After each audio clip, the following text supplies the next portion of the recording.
بسم الله الرحمن الرحيم والذين اتقوا فوقهم يوم القيامة والله يرزق من يشاء بغير حساب.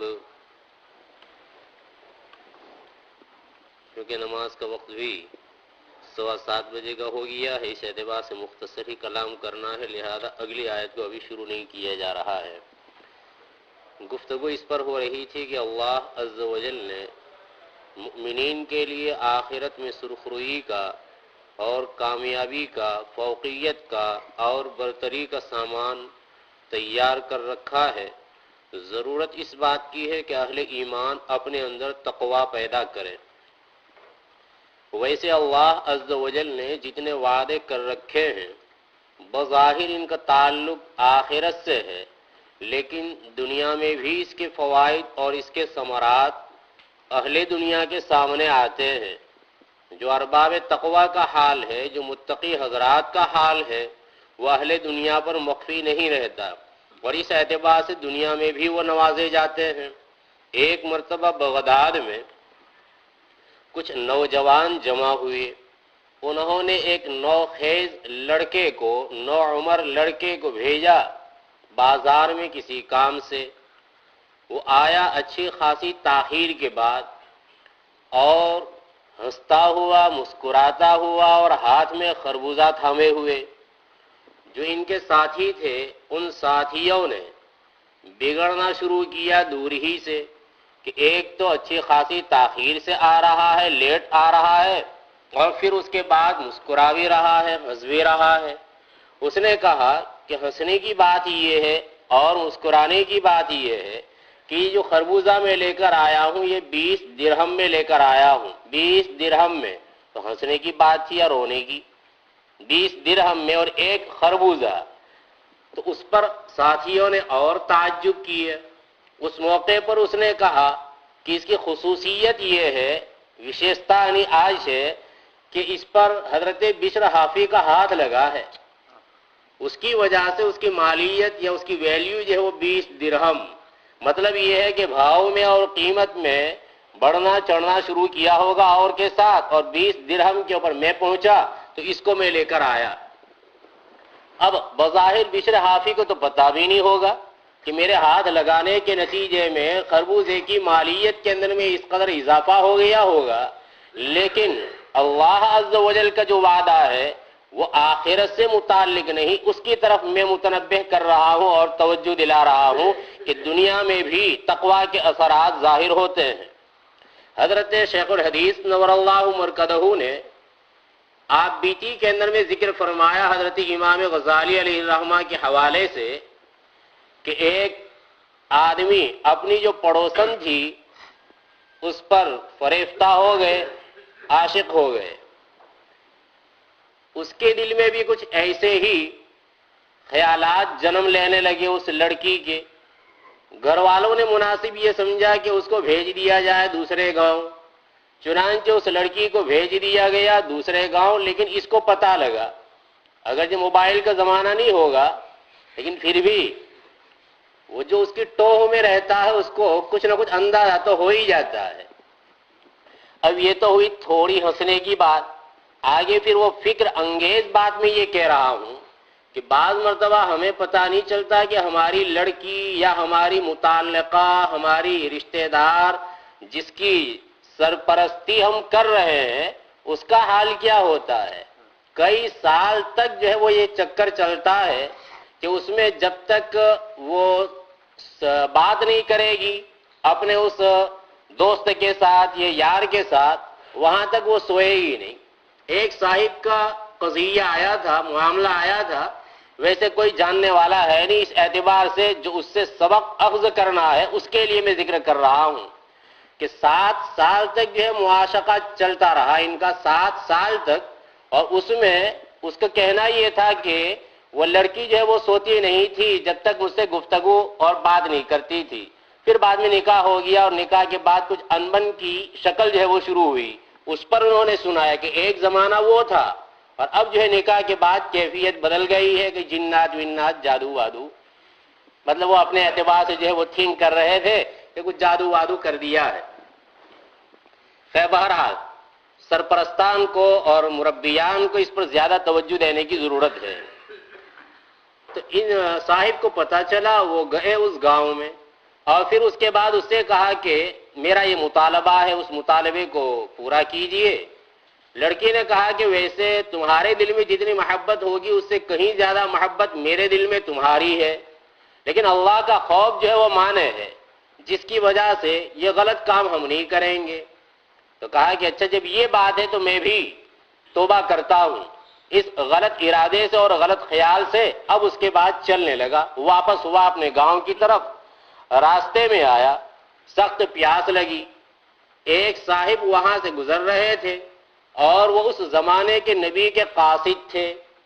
ان سے جب گفتگو ہوئی اور اپنی پریشان حالی کا ذکر کیا کہ پیاس کی وجہ سے اور تشنگی کی وجہ سے میں بے تاب ہوں، انہوں نے کہا اللہ سے دعا کیجیے۔ کہا میرے پاس تو کوئی ایسا عمل ہے نہیں کہ اللہ عز و جل سے دعا کروں۔ کہا اچھا میں دعا کرتا ہوں، آپ جو ہے وہ آمین آمین کہیے۔ چنانچہ نبی کے اس قاصد نے دعا کرنا شروع کی اور یہ آمین کہتے رہے۔ بادل ظاہر ہوا، گاؤں کی طرف چلنے لگے، پانی سے سیراب تو ہوئے ہی اور ساتھ ساتھ ان کی گرمی کو دور کرنے کے لیے بادل نے یہ انتظام کیا کہ وہ جا رہا ہے ساتھ ساتھ جا رہا، اور جب گاؤں میں پہنچے اور راستے الگ ہو رہے تھے، ایک طرف وہ نبی کے قاصد کے گھر کا راستہ اور دوسری طرف اس آدمی کا راستہ، تو اب وہ بادل جانے لگا اس آدمی کے ساتھ ساتھ۔ تو اس موقع پر کہا کہ تم تو کہہ رہے تھے کہ میرے پاس کوئی عمل ہے نہیں، اور تمہارا عمل تو میں یہ دیکھ رہا ہوں، یہ عمل کا اثر یہ دیکھ رہا ہوں کہ بادل تمہارے اوپر سایہ فگن ہے اور میرے ساتھ اب نہیں چل رہا ہے۔ کون سا عمل ہے؟ کہا عمل تو کچھ بھی نہیں، میری زندگی تو ایسے ہی گزری ہے، لیکن آج جو ہے میں نے توبہ کی ہے۔ بتلانا یہ ہے کہ تقوی اختیار کرنے والا اور پرہیزگاری اختیار کرنے والا وہ یہ نہ سمجھے کہ کئی سالوں سے جس نے پرہیزگاری اختیار کر رکھی ہے اس کا تو اللہ کی یہاں کچھ بنتا ہوگا، اس کی تو کوئی وقت ہوگی، اور ہم تو اتنے سال جو ہے وہ گناہوں کی زندگی گزار رہے تھے، اب اگر آج ہم توبہ کرتے ہیں تو ہمارا کیا قرب یا کیا مقام بنے گا اللہ عز و جل کی یہاں؟ نہیں، وہ دنیا والوں کے پاس ایسا ہوتا ہے، اس میں ہماری دوستی بھی تو ہو سکتا ہے، پہلی مرتبہ ملاقات ہو گئی سو ہو گئی اور پھر اس کے بعد بھول بھال گئے، یا ہے کہ دوستی کٹ گئی تو کٹ گئی، اب اس کے بعد جب دوستی ہوگی تو ہو سکتا ہے کہ اس دوستی کے اندر میں پائیداری ہو اور ہو سکتا ہے پائیداری نہ ہو، لیکن اللہ عز و جل اس سے تو کوئی مخفی نہیں ہے، اور اللہ عز و جل ہر ایک کو جانتے اور پہچانتے ہیں۔ اس اعتبار سے یہ آدمی احساس کمتری میں مبتلا نہ ہو کہ اللہ عز و جل کی یہاں ہمارا کیا مقام ہوگا یا کیا درجہ ہوگا، چاہے لاکھ گناہ ہم نے کی اور اب تک کی زندگی گناہوں میں بسر کی، لیکن اگر توبہ کر لیتا ہے تو توبہ کی وجہ سے اللہ عز و جل کے یہاں اس کا یہ مقام بن جاتا ہے۔ حضرات صحابہ کرام رضوان اللہ علیہم اجمعین کے حالات زندگی میں اگر ہم غور کرتے ہیں تو معلوم ہوتا ہے کہ ان کے پاس جو تقویٰ تھا، اسی تقویٰ کی وجہ سے قدم قدم پر ان کی جو ہے وہ نصرت ہو رہی تھی۔ حدیث پاک میں فرمایا گیا کہ آخر زمانہ میں جو لوگ ہوں گے، جیسے تلچھت ہوتا ہے وہ تیل کے نیچے انڈیا کے اندر میں، یہاں شاید کم دیکھنے میں آتا ہوگا، وہ انڈیا کے اندر میں جو تیل کا ڈبہ لاتے ہیں تو نیچے جو ہے بالکل وہ کالا کالا سا نکلتا ہے، تو جیسے اوپر جو ہے تیل صاف شفاف عمدہ قسم کا، لیکن نیچے کیسا رہ جاتا، کچڑا جیسا رہ جاتا ہے۔ یا اگر یہ سمجھ میں نہ آتا ہو تو ایسا سمجھے نہیں کہ وہ پستہ کھاتے کھاتے جس کے منہ کھلے ہوئے ہوتے ہیں، ایسے پستہ بہت جلدی جو ہے پورے ہو جاتے ہیں، اور آخر میں جو رہتے ہیں تو بند منہ والے جو مسکراتے بھی نہیں ہیں، تو ایسے پستہ جو ہے وہ رہ جاتے ہیں۔ تو مطلب یہ کہ ردی چیز ہے وہ نیچے رہ جاتی ہے اور عمدہ چیز ہے وہ کھا لی جاتی ہے یا استعمال کر لی جاتی ہے۔ حدیث پاک میں فرمایا گیا کہ جو خیر والے اور بہتری والے فضیلت والے جو لوگ ہیں وہ آہستہ آہستہ اٹھا لیے جائیں گے، اور پھر اس کے بعد ردی قسم کے جو لوگ ہوں گے وہ رہ جائیں گے، ان کی اللہ عز و جل کی یہاں کوئی حیثیت نہیں ہوگی۔ اب اگر دنیا کو چلایا جا رہا ہے تو کچھ اللہ کے بندے ہوں گے جن کی وجہ سے یہ دنیا جو ہے وہ چل رہی ہے، لیکن جس قدر اخلاص زیادہ ہوگا، تقوی اور پرہیزگاری زیادہ ہوگی، تو اسی وجہ سے اور اس کے نتیجے میں اللہ عز و جل کی نصرت بھی اس انداز کی آئے گی۔ ہم ظاہر اعتبار سے یہ سمجھے ہم نے یہ اعمال کیے وہ اعمال کیے، اس اعتبار سے اللہ کے اوپر ہماری نصرت ضروری ہو گئی، بالکل حقاً علینا نصر المومنین اللہ عز و جل فرما رہے ہیں، لیکن یہ مطلب تو نہیں ہے کہ ہم نے جس معیار کا کام کیا ہے تو وہ اللہ عز و جل کی یہاں بھی اسی معیار کا ہے یا ہے کہ اس سے گھٹا ہوا ہے۔ حضرت عبادہ ابن صامت رضی اللہ تعالی عنہ جبکہ حضرت عمرو بن عاص رضی اللہ تعالی عنہ مصر کے طرف پیش قدمی کر رہے ہیں، ایک جگہ پڑاؤ ڈالے ہوئے ہیں، صحابہ کرام کا لشکر وہاں ٹھہرا ہوا ہے۔ حضرت عبادہ بن صامت رضی اللہ تعالیٰ عنہ کسی کام کی وجہ سے اس پڑاؤ کی جگہ سے ہٹے اور کچھ دور گئے، سواری کے اوپر سوار ہیں، گھوڑے سے اترے اور نماز میں مشغول ہوئے۔ چونکہ وہ تنہا تھے، رومیوں نے دیکھ لیا تو چند رومی جو ہے وہ آنا شروع ہوئے، لیکن پھر بھی وہ اپنی نماز کے اندر میں مشغول ہیں۔ جب قریب آنے لگے جلدی جلدی انہوں نے نماز کو ختم کیا، پورا کیا، اور پھر اس کے بعد چھلانگ لگائی، گھوڑے پر سوار ہوئے اور جو تعاقب کرنا شروع کیا اور پیچھا کرنا شروع کیا تو انہوں نے راہ فرار اختیار کی، بھاگنے لگے۔ لیکن اس کے باوجود حضرت عبادہ ابن صامت رضی اللہ تعالیٰ عنہ نے ان کو چھوڑا نہیں، تعاقب کرتے ہی رہے۔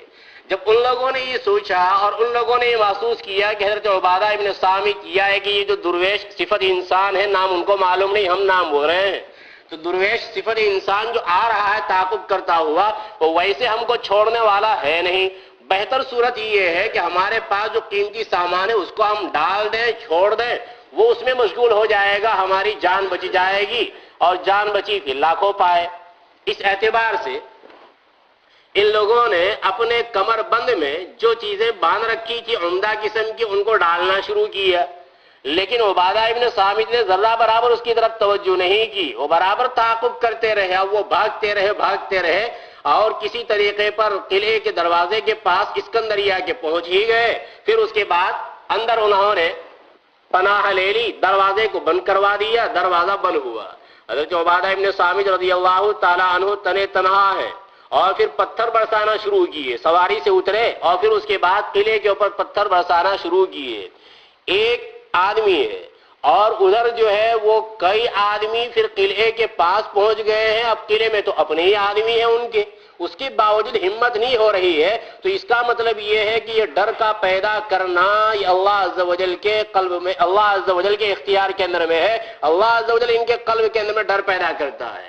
تو ظاہری اعتبار سے ہم کتنے ہی صحیح، لیکن جب اللہ عز و جل ڈر پیدا نہیں کریں گے تو ان کو کچھ بھی فکر نہیں ہوگی، اور چاہے ہماری تعداد بظاہر زیادہ ہو لیکن وہ حملہ آور ہونا چاہے آرام سے حملہ آور، اور پھر اس کے بعد لاکھ ہم منت سماجت کرتے رہیں لیکن ایک نہ سنی جائے، اور جو کچھ کام اس کو کرنا ہے تو جیسے تاتاریوں نے کام کیا تھا کہ ٹھہرو ابھی میں تلوار لے کر آتا ہوں، بس اسی کا نقشہ سامنے آتا ہے۔ بعض مرتبہ اگر ہم ان قصوں کو پڑھتے ہیں جو گجرات وغیرہ کے اندر میں پیش آ رہے ہیں، تو حضرت عبادہ ابن صامت رضی اللہ تعالیٰ عنہ نے پتھر برسانا شروع کیے۔ تھوڑی دیر کے بعد جب انہوں نے سوچا اور محسوس کیا کہ اب سامنے کی طرف سے کوئی جواب نہیں آ رہا ہے تو چل رہے ہیں، روانہ ہو گئے سواری کے اوپر۔ جو چیزیں پڑی ہوئی تھی ان کی طرف ذرہ برابر نظر انہوں نے نہیں کی، پھر وہ اپنی جگہ کے اوپر آئے اور نماز پڑھنا شروع کر دی ہے۔ رومی لوگ وہاں سے دیکھ رہے ہیں کہ یہ تو درویش صفت انسان چلا گیا، ہماری چیزیں وہی کی وہی ہیں، چنانچہ وہ قلعے سے نکلے اور اپنی چیزوں کو انہوں نے اپنی تحویل کے اندر میں لی ہے۔ بتلانا کیا مقصود ہے کہ اللہ عز و جل کا خوف، تقوی لڑائی کے میدان میں یہاں جو ہے وہ محاصرہ کیے ہوئے ہیں۔ اب شرعی اعتبار سے جو حیثیت ہوتی ہے مجھے اس سے بحث نہیں ہے، لیکن حضرت عبادہ کے قلب میں یا ان کے دل کے اندر میں دنیا کی کیا حیثیت تھی اس کو دیکھیے۔ حضرت مولانا محمد یعقوب دہلوی مہاجر مکی، بعد میں انہوں نے ہجرت کر لی تھی مکۃ المکرمہ، ان کا حال یہ تھا کہ جب وہ بازار میں نکلتے تھے تو اپنی جو کچھ پونجی ہوتی تھی اور سرمایہ ہوتا تھا وہ سبھی کو لے کر وہ نکلتے تھے۔ جیسے پہلے زمانے کی جو بوڑھے اور بوڑھی عورتیں ہوا کرتی تھیں تو ان کا حال ایسے ہی ہوتا تھا، وہ بازار میں جاتے یا شہر میں جاتے تو پوری کی پوری پونجی اور پیسے، اور پھر اس کے بعد جہاں دکان کے اوپر جانا ہوتا پورا کھول دیتے، وہ کپڑے کے اندر جو بندھا ہوا پورا کھول دیتے اور کتنے پیسے، اور پھر اس کے بعد جو پیسے دیتے تھے۔ تو یہ مولانا یعقوب دہلوی علیہ رحمہ کا حال بھی ایسے ہی تھا، وہ جاتے بازار کے اندر میں دکان کے اوپر کوئی چیز خریدنے کے لیے تو جتنے پیسے ہیں وہ پورا کا پورا سرمایہ ہی وہی کھول دیتے۔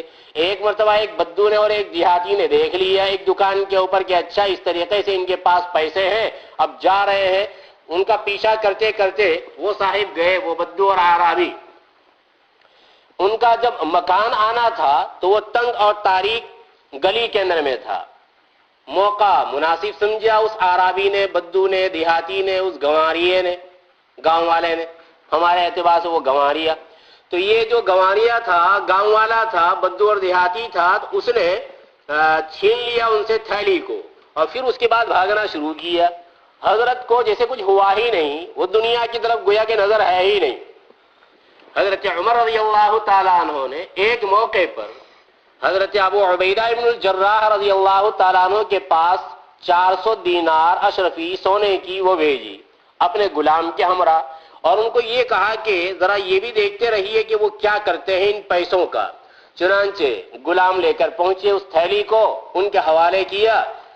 وہ غلام جو وہیں پر بیٹھے ہوئے تھے، انہوں نے اپنی باندی کو بلایا اور پھر اس کے بعد کہا کہ اتنے دینار فلاں کو دیا ہو، اتنے دینار فلاں کو دیا. اسی مجلس کے اندر میں انہوں نے 400 دینار ختم کر دیے تقسیم کرتے ہوئے. غلام نے آ کر بیان کیا حضرت عمر رضی اللہ تعالیٰ عنہ کے سامنے. انہوں نے دوسری ایک تھیلی تیار کرائی اور حضرت معاذ ابن جبل رضی اللہ تعالیٰ عنہ کے پاس بھیجی 400 دینار کی تھیلی، اور غلام سے وہی کہا کہ دیکھتے رہیے کیا کرتے ہیں. گئے، ان کو دیا. دینے کے بعد انہوں نے وہی تقسیم کرنا شروع کیا. آخر میں پردے کے پیچھے سے ان کی بیوی کہہ رہی ہے حضرت معاذ ابن جبل کی کہ ہم بھی ضرورت مند ہیں اور ہمارے پاس بھی پیسے نہیں ہیں، تو تھوڑے پیسے ہمارے لیے بھی رکھ لیجیے.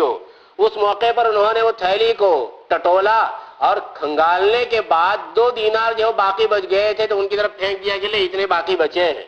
دنیا کی حیثیت، ان لوگوں کے سامنے دنیا کی حیثیت، اور پھر اسی کے اوپر نوازتے ہیں اللہ عز و جل. چنانچہ شیخ ابن تیمیہ علیہ الرحمہ، ان کا زہد، ان کی پارسائی، ان کا تقوی، ان کی بزرگی، یہ بھی مسلم. تفردات اپنی جگہ کے اوپر، لیکن بزرگی کے اندر میں کوئی کلام نہیں ہے شیخ ابن تیمیہ علیہ الرحمہ کے. ایک مرتبہ یہودیوں نے ایک دستاویز پھٹا پرانا وہ پیش کیا اور کہا مسلمان حاکم کے سامنے کہ یہ دستاویز ہے، حضرات صحابہ کرام کی اس کے اوپر دستخط اور سگنیچر ہے، اور اس میں حضرت علی رضی اللہ تعالیٰ عنہ، حضرت سعد ابن معاذ رضی اللہ تعالیٰ عنہ اور حضرت عثمان کے دستخط ہے، جس میں یہ بات ہے، تحریر یہ ہے کہ نبی اکرم صلی اللہ تعالیٰ علیہ وسلم نے یہودیوں سے ٹیکس کو معاف کر دیا تھا، جزیے کو معاف کر دیا تھا.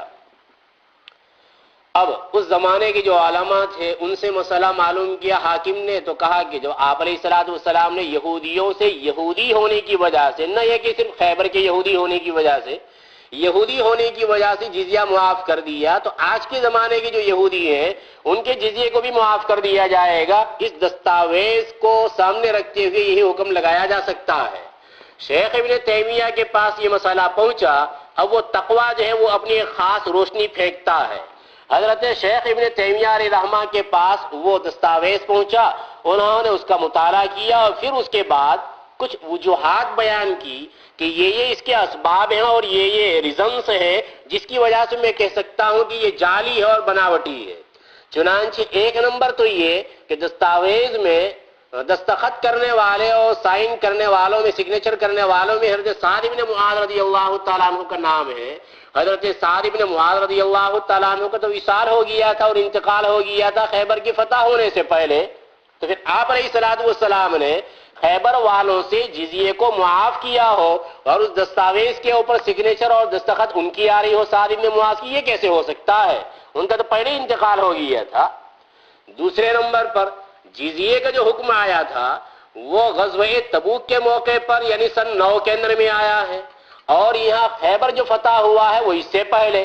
تو اب یہ کیسے ہو سکتا ہے کہ نبی اکرم صلی اللہ علیہ وسلم ان پر جزیہ مقرر کریں خیبر والوں پر؟ نمبر 3، اس میں جو دفعات ہیں ان میں سے ایک دفعہ یہ بھی ہے کہ یہودیوں سے بیگار نہیں لیا جائے گا، یعنی یہ کہ ان سے کام لیا جائے اور اجرت ان کو ادا نہ کی جائے اور نہ دی جائے. شیخ ابن تیمیہ نے فرمایا کہ اسلام کیا یہ کہتا ہے کہ یہودیوں سے بیگار نہیں لیا جائے گا؟ جو بھی آدمی ہو بیگار اس سے نہیں لیا جائے گا. یہودی کی کیا تخصیص ہے؟ معلوم یہ ہوا کہ یہ دستاویز ہے وہ جعلی اور بناوٹی ہے. یہ تو ابھی میں نے صرف 3 وجوہات بیان کی ہے، اور شیخ ابن القیم علیہ الرحمہ نے شیخ ابن تیمیہ کے حوالے سے 10 وجوہ ذکر کی ہے. کوئی 10 وجوہ سے اس دستاویز کا جعلی ہونا ثابت کی ہے.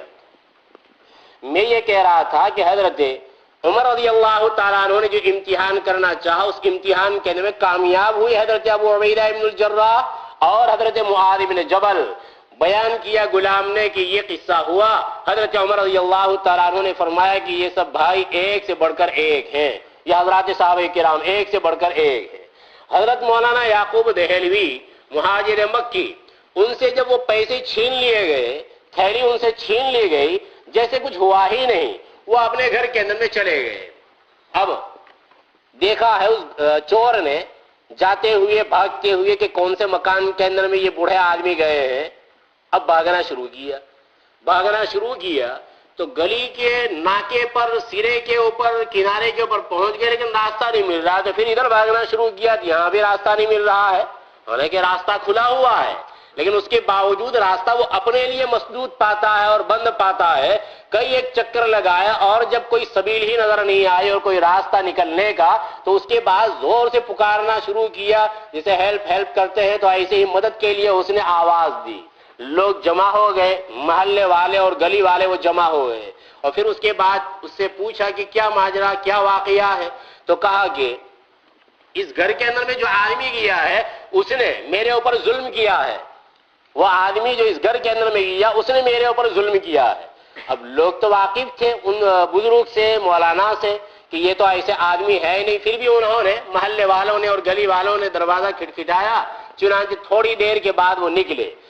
اب اس کے بعد وہ آدمی کہہ رہا ہے کہ یہی ہے وہ جنہوں نے میرے اوپر ظلم کیا ہے. محلے والے وہ دیکھ رہے ہیں مولانا کا چہرہ. مولانا کہہ رہے میں نے تو کوئی ظلم نہیں کیا. کہا ظلم یہ کیا ہے کہ میں نے ان کی یہ تھیلی جو ہے وہ لے لی ہے. اب انہوں نے کوئی بد دعا کی ہے جس کی وجہ سے مجھے راستہ نہیں مل رہا ہے، یہ ظلم کیا ہے انہوں نے. تو انہوں نے کہا کہ نہ بھائی نہ، میں نے کوئی بد دعا نہیں کی ہے. جس وقت تم لے کر بھاگے تھے اس موقع پر میں نے یہ کہا تھا کہ یہ جو لے کر بھاگا تو اب یہ ہدیہ اسی کو.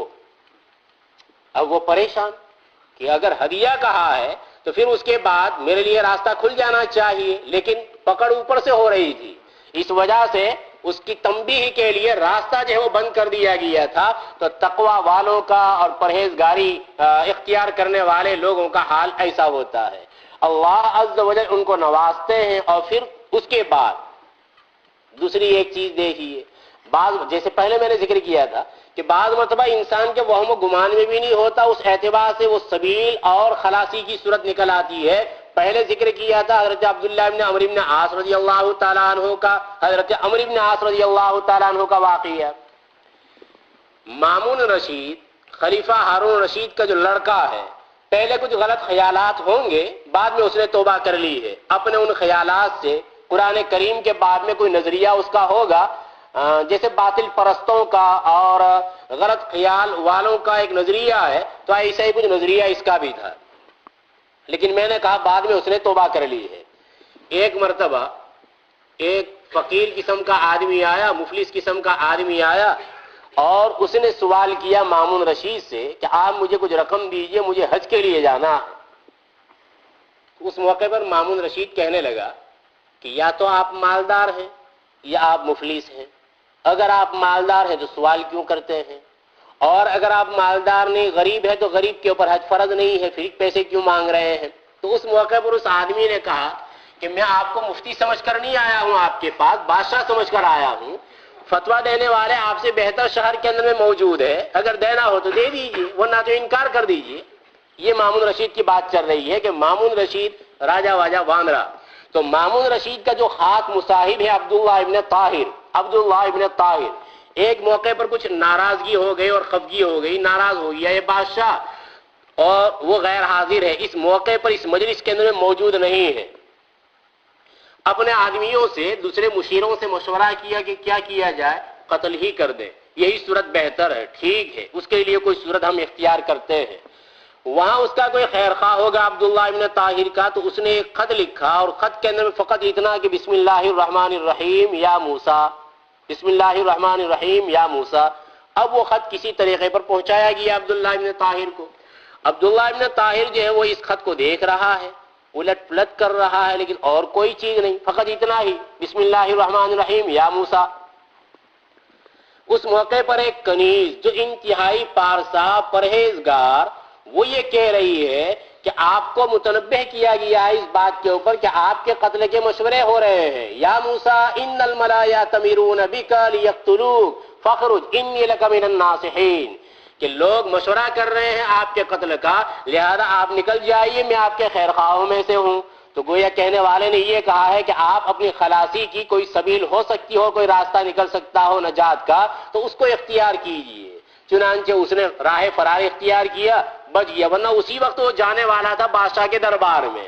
آن کی آن، آج یہ روکڑا کالے ادھار، تو وہ آج ہی جو ہے وہ روکڑا اس کو مل جاتا اور فوری طور پر اس کو سزا مل جاتی ہے، قتل کر دیا جاتا.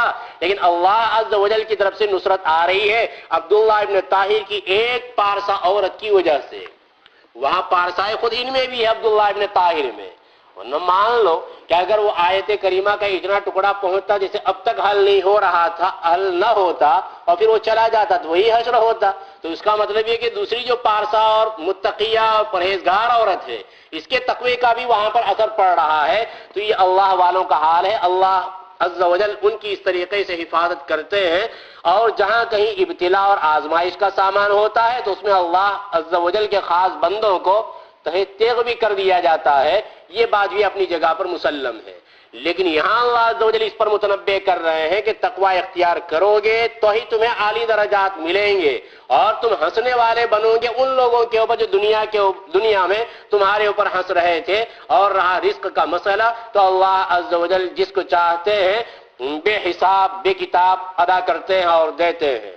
لیکن بعض مرتبہ دنیا میں مالداروں کا حال ایسا ہوتا ہے کہ اچھا خاصا مال ان کے پاس موجود ہے، لیکن وہ مال ان کے پاس سے نکلتا نہیں ہے. یہ بھی ایک قسم کا عذاب بن جاتا ہے.